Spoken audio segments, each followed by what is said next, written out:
Okay, so we have the Learn in front of us here, and I'm just going to give you a little bit of a walkthrough of our kind of rationale as to why we've done things the way we've done things. It was a rapid development. We did have a tight timeline, so we actually did set up the courses the same format. So if you're looking at strategic management now, it's the same format if you were going to be looking at the marketing course that we developed as well. Both courses were keeping in mind that they're synchronous, face-to-face, 45-hour courses, and they run for 15 weeks, 3 hours per week. So the courses, as John mentioned, were purchased from SAS Polytech, which included the PowerPoints and the assessments as well. And I was tasked with creating the Learn shell here and building it in this 6-week period. So what you see here on the front page is the new section. Welcome to Strategic Management. You can see the land acknowledgement there, which echoes our commitment to truth and reconciliation. And down here, I've got some student links to help the student succeed. And also I've got the instructor contact information as well. So Clayton will need to populate this. I've made it as simple as possible, easy to navigate, and I've just started with this page here called the course introduction. And you can see that in the top part here, we've got a little introduction to the course, and we've just sort of reworded this a little bit from SAS Polytech. We've got the overall learning outcomes as well that have been tweaked by our educational developers, and also a section saying how the student will be assessed. So we've got the 5 categories for this course here: case study, quizzes, in-class discussion, assessments, assignments, strategy simulation, and a final case study worth 15%. In this section here, it just tells the students how to proceed when they're looking at the module, when they're just about to start a module. So for example, as he clicks through, or as he or she clicks through the course here, you've got module 1 up here, the name of the module, and note here that all the images are Creative Commons, free to use, and the citation with whoever took the image, or whoever owns the image, I should say. At the top here we have the hook, I call it the hook, to sort of perk the students' interest in the module. We've got module learning objectives. So there's just 3 basic learning objectives the students must achieve if they're going to tackle this module. And then we've got the course format. So these are learning activities and assessments that a student can expect to see in the module.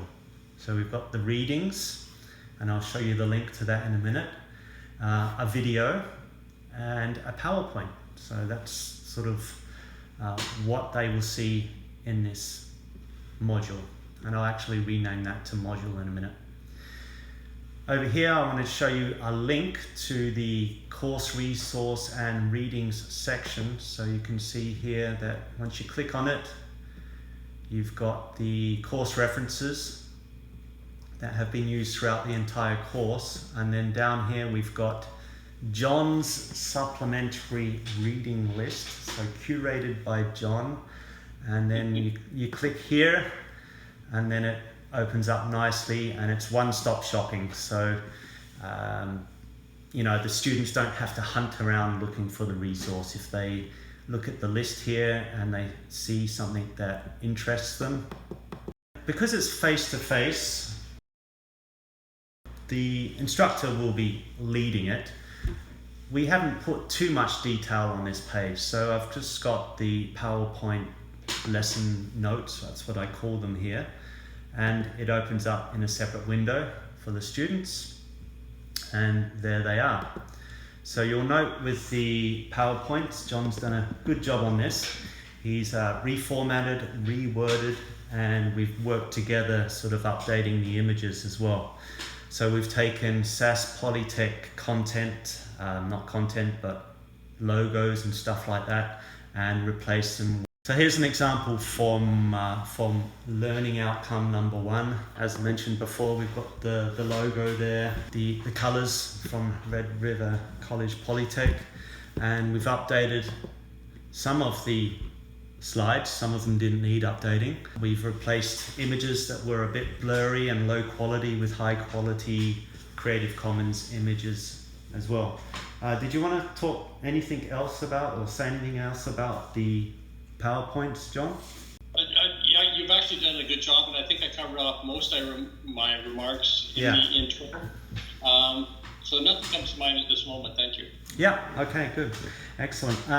We also added alt text to some of the graphics as well. So if someone's using a screen reader, they'll be able to use that. Keep in mind that this is a PowerPoint presentation, and each PowerPoint presentation can have up to 60 slides in them. Some of the slides will need extra work in the future. So the next iteration of this course, we might want to go back and make sure that the slides are perfectly formatted for a screen reader. But for now, I think they're okay to use. At the end here, we've got the final lesson, and that's where they'll be presenting their final presentation, and that's worth 15% of the mark. I've set up the assessments on Dropbox, so you can see here they're all ready for Clayton. I've got the 3 quizzes, and they are attached to the grade book, so he can, once students enroll, he can go ahead and put in the grades. I haven't put any of the quizzes on Learn because it's a face-to-face course, and I thought that he might want to just administer a paper version of it. I've got the final case study here, and in the package we purchased from SAS Polytech, we didn't have any instructions for the final case study. So the final case study is as shown here. Something that I would do if I was the instructor in this course, and I think probably John would do the same as well. So it would be a group work kind of situation where they are presenting it's a showcase of what they've learned in the course, and it would be based on these 4 learning outcomes for the whole course. And I've also given them a link to the open resource textbook as well that they could use as a reference for this presentation. So there's 2 components to it. I haven't made the rubrics for them yet, and I will probably this afternoon. So there will be a self-assessment aspect to it, and I'm going to let Clayton decide the percentage of the grade for the self-assessment, and also the percentage of the grade for the presentation of the content as well. But this assessment is only worth 15% of the mark anyway, so that's kind of what I came up with, and I think John agrees that this would be okay.